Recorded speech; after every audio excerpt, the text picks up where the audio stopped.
اعوذ باللہ من الشیطان الرجیم، بسم اللہ الرحمن الرحیم۔ پیارے سامعین، آج ہم جس موضوع کو آپ کے سامنے لے کر آئے ہیں وہ بہت ہی اچھا اور بہت ہی زبردست موضوع ہے، اور وہ موضوع کیا ہے کہ ہم جب کسی بیماری یا کسی مصیبت یا کسی پریشانی میں یا کسی تکلیف میں مبتلا ہوتے ہیں، کیا وہ اللہ کی طرف سے ہمارے اوپر آزمائش ہوتی ہے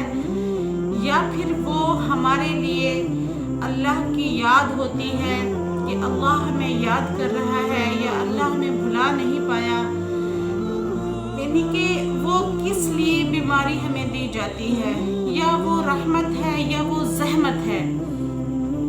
بیماری کا ایک آنا وہ رحمت ہوتی ہے کہ جس کی بدولت ہمارے تمام کے تمام گناہ جو ہے، گناہ صغیرہ جو ہیں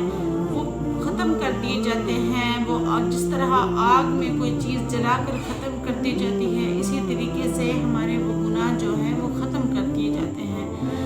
اور کچھ بیماریاں جو ہیں وہ اللہ کی طرف سے زحمت ہوتی ہیں کہ جو یعنی کہ ہمارے گناہوں کی بدولت ہم پر لائی جاتی ہیں، یا ہم جو گناہ اتنے سرزد کر چکے ہوتے ہیں کہ اللہ تعالیٰ بھی انسان کو سختی میں ڈال دیتے ہیں کہ اے بندے، اگر تو سخت ہو چکا ہے تو میں بھی اس وقت سخت ہو چکا ہوں، لیکن اللہ نہ کرے اللہ تعالیٰ ہمارے ساتھ سختی کا معاملہ پیش کرے۔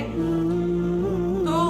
اس کے ساتھ ہی کہ جب اللہ تعالیٰ کی جلالیت جب آتی ہے تو وہ کچھ بھی کر سکتی ہے، لیکن اللہ تعالیٰ ہم پر اپنی رحمتوں کے ہم سب کو اپنی رحمتوں کے سائے میں رکھے۔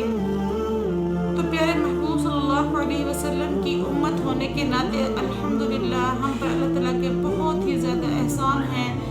اور ہمیں پیارے محبوب صلی اللہ علیہ وسلم کی دعاؤں کی بدولت ہم امت محمدیہ جو ہیں بہت ہی برائیوں سے بچ جاتے ہیں۔ ہم صرف ایک نیکی کا سوچتے ہیں تو وہ ہماری نیکی لکھ دی جاتی ہے، برائی جب تک ہم کرتے نہیں وہ برائی لکھی نہیں جاتی۔ تو اسی طریقے سے ایک بیماری بھی ایک ایسی چیز ہے جو رحمت بھی ہے اور زحمت بھی ہے۔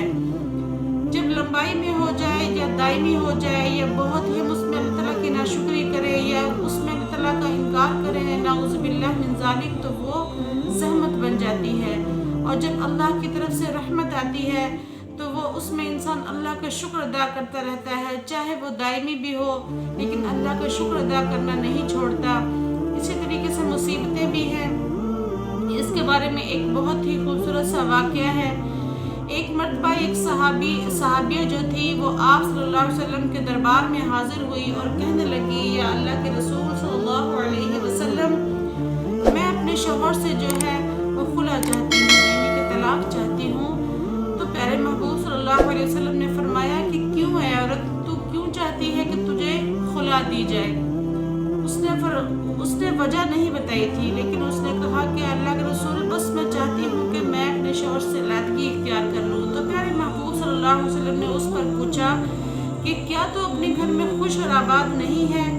تو اس عورت نے کہا کہ اللہ کے رسول، ایسا کوئی معاملہ نہیں ہے، میں الحمدللہ اپنے گھر میں بہت خوش ہوں۔